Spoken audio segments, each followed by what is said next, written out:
Hi, listeners. Welcome to a new episode of Confused with your co hosts, Mona and Julian. So, today we're discussing a new topic and have tried to come up with a strange term for this topic. And the topic, the name that we're calling it is permanent state of change. Now, Julian, let's start with you. Can we have a discussion around what can professional firms do in this permanent state of change to survive? Okay, so what we're looking at is we have this background of a huge amount of change that is happening right now on the planet. Nobody will have missed it. And some of the things that have altered have been the way fundamentally changing now is the way that we work, the spaces that we use, the way that we interact with our clients, with our customers. The whole thing is up in the air due to the COVID virus, right? So what has been discovered, a hell of a lot of businesses have discovered actually, hey, we function perfectly well under this new paradigm. So they're looking at changing the way their staff come to work, if they need to come to work, how they interact with their staff. Everything almost is up in the air. And, historically, you can look at this as being, this is one of those historic moments of change, like the two world wars and the flu epidemic and of the 1920s and the Great Crash. We will emerge from this on the other side completely different from where we were. 2021 is going to be a different place to 2019. So what businesses have to do is to just look at this and go, well, what are we doing? How are we doing it? And that comes on to the second point, Mona, which is why? What do they need to do as a result of this change? Recognize it. One thing, yeah, it's different. That's what it is. So the next part is why. It's really analyzing that. Yeah.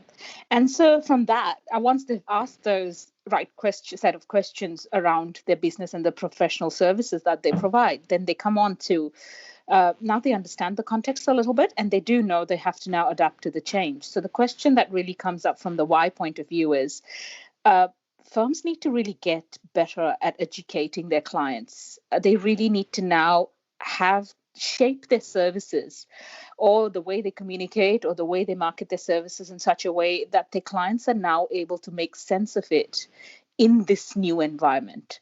So what that really boils down to is moving away from the functional side of their services and the benefits that the services provide, just from a functional point of view, looking above and beyond the functional point of view and looking at what the value of the services that they provide are and how is it helping their clients in this new age to adapt to the current scenarios. So that's where the analysis has to become into use.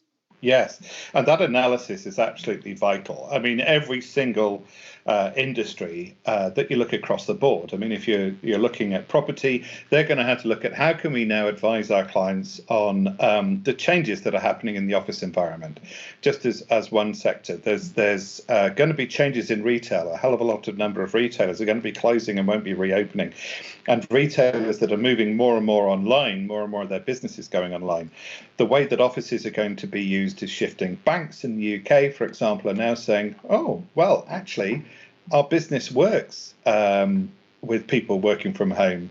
And they're talking, this seems common sense, of actually opening up the branch offices where they've had empty space above the bank and using that space for their staff to work in. They don't have to go to the big head office. Realigning.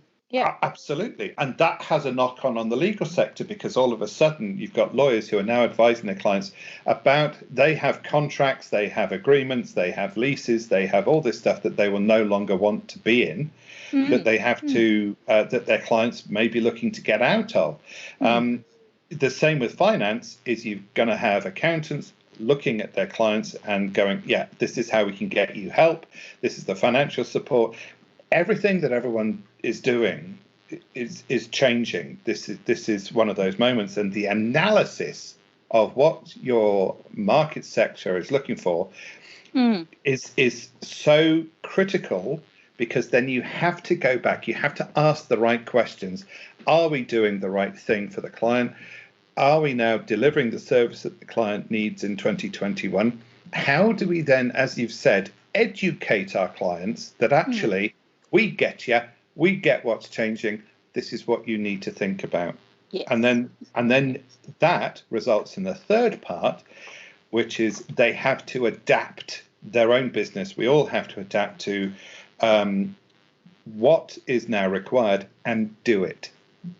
And part of that adaptation also comes the action, because now once they have made that analysis and reframed their services in a way that it works in this new changed environment, they then need to communicate that message in a compelling way out there in the market, so that professional firms and services and businesses that are actually looking for this solution are able to understand it, and not only understand it and then apply and utilize it in their business.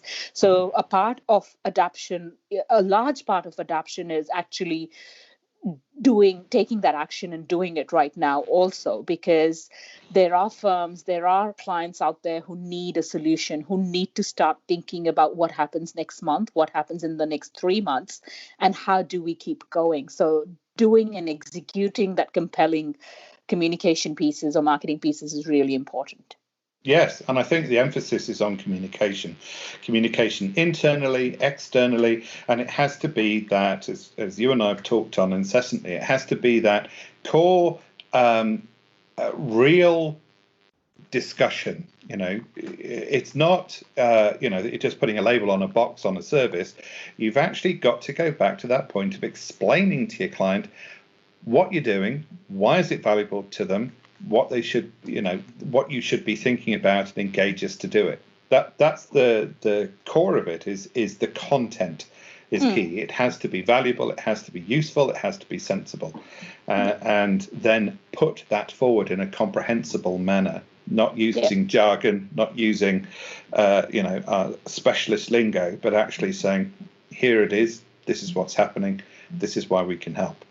Yeah, absolutely. So we come to the end of another episode. So now I think we'll part with the thoughts or the question that these professional firms need to think about is how do they grow their business or create new markets in this current environment? Or if I can rephrase that, how do they look at the current market in a new way? And those are some of the thoughts and questions. So adapt. So we start off with asking the right set of questions. We analyze, we adapt, and we do. So that's the way of looking at it, either looking at the current market in a new way or creating new markets coming from the current environment. So thank you, listeners. Thank you, Julian, for your time. Thank you, listeners. Do tune in to the next episode of Confused, where we talk everything marketing, growth, change. Thanks a lot.